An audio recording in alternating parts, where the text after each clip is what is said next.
Welcome back, and my guest is Minister of Arts and Culture, Minister Nathi Mthethwa. We know that arts, culture, and other related activities, generally speaking, are supposed to unite us, but they can also be very divisive, as we have seen recently. Let's say we're starting with the renaming of the airport in Cape Town.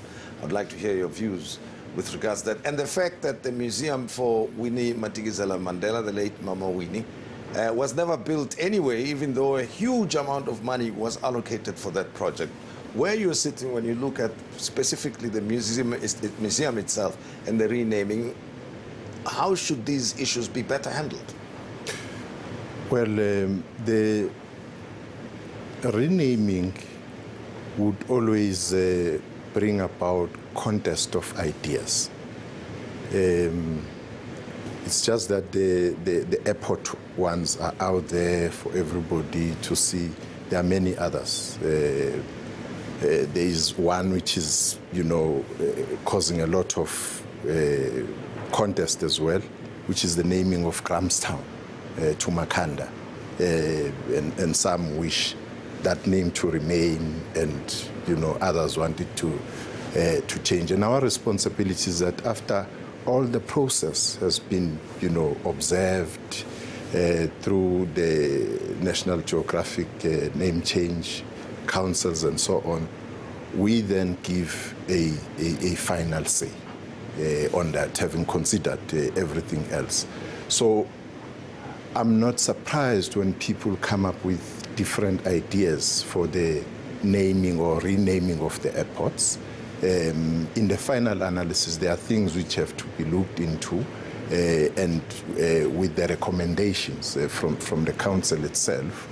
But on the specific matter of Brandford, things could have been handled differently.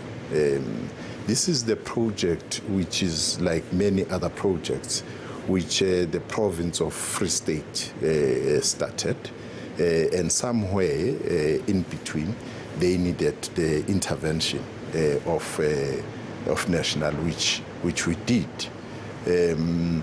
Now, the service providers did not do justice to the matter, because things were availed, funds were availed, and so on.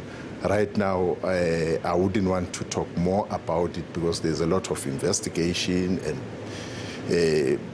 promise of criminal cases against people who were responsible there. But I can say now that as of now, we had to continue our intervention there as national now. And things are proceeding.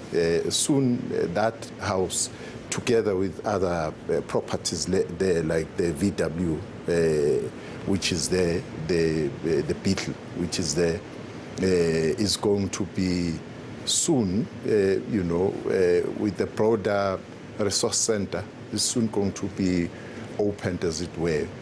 But it gave both national and the province lessons, especially when it comes to service providers, because those are sought from government, which is the Public Works Department itself. Yeah, but of course, the public is very much aware that this project was there for a long, long time. Oh, yes. When Mrs. Winnie Madikizela Mandela was still alive herself, yeah, she even complained about it.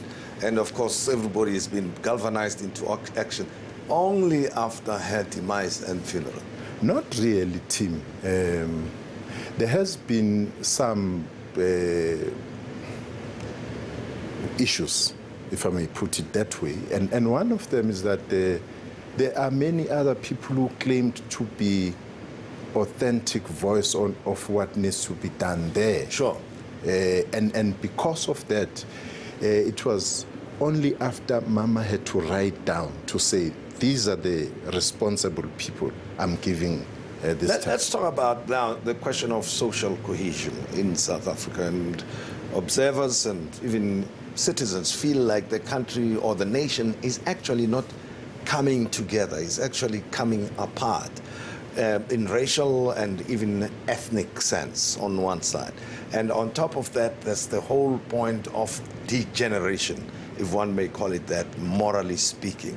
what programs are you running to promote and bring South Africans together so that we have a common identity or sense of identity, at least, where we accept that being South African means 1, 2, 3? Because we seem to be understanding it differently from group to individual on the cultural side of things, as well as the morality, if you will, the value system of South Africa itself coming apart, as evidenced by the high crime rate, attacks on women, and so on. We have a group we call Social Cohesion Advocates, put together by the Department of Arts and Culture. The chairperson is Judge Mohoro of that group. And its task is to engage, work with different stakeholders in society, to engage communities on matters affecting communities. In some instances, before they happen, you mentioned racism, you mentioned tribalism. You also have anti-foreigner sentiments expressed from time to time.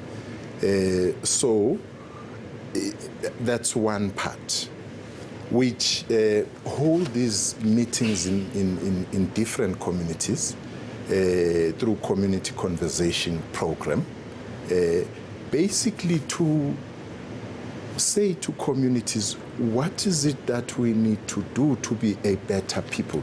In some instances, they are done proactively. In other instances, it's reactively. For instance, the penny sparrow matter in south of KwaZulu-Natal, south coast of KwaZulu-Natal, that was a reactive where the team had to go to the communities and say, no, all of us have an obligation to come together, but understanding racism for what it is, as a pernicious ideology.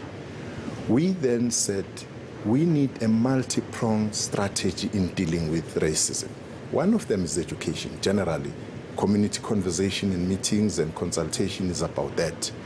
The second one is about regulating racism and outlawing it, basically, which is one aspect Parliament is grappling with, and it's towards the end.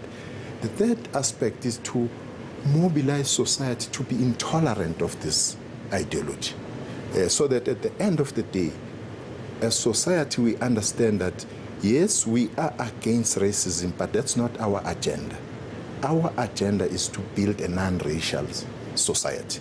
So racist and so on become an obstacle which we need to deal with as we go forward. But I must say, Tim, I must say that sometimes as South Africa, we become simplistic about challenges we're faced with. The racism matter the world over. You know, people like W.E.B. Du Bois talked about this thing of the color line, it needing to be solved. You have these challenges in the world. In developed nations today, we are a nascent democracy. We are 24 years, but that doesn't mean that we should tolerate such intolerances. But at the same time, understand that as we fight them, we are not alone. What was different with us as South Africa is that racism was institutionalized.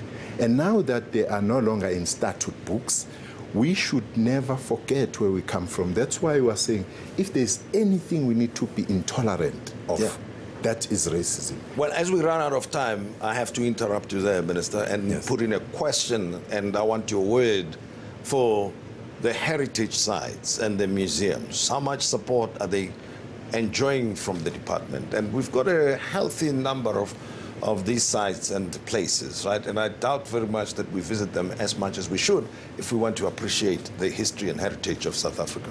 Well, I must start by thanking you first for urging South Africans to visit our rich heritage in museums and so on. We have a number of them. 25 entities report directly, and they are declared cultural entity, and they report to arts and culture. but there are hundreds and thousands of them out there. Some in private hands, others in municipalities, and so on and so forth. Their importance in society is that most of them represent the values of what we are trying to achieve as a society. As arts and culture, we've put everything in place to revamp even the moral regeneration movement and give it support so that it has life to deal with the challenges we are faced in the country, which keep on multiplying with the common denominator being violence. Whether it's about people hunting down old ladies, calling them witches, whether it's about femicide, whether it's about people hunting down people with albinism, what you see and find as a common denominator is violence. And part of what the community conversation are about is to deal and engage on this question of violence. And what is it that the society should do to ensure that we live in a peaceful society and our people are free and safe? And of course, the conversation is ongoing.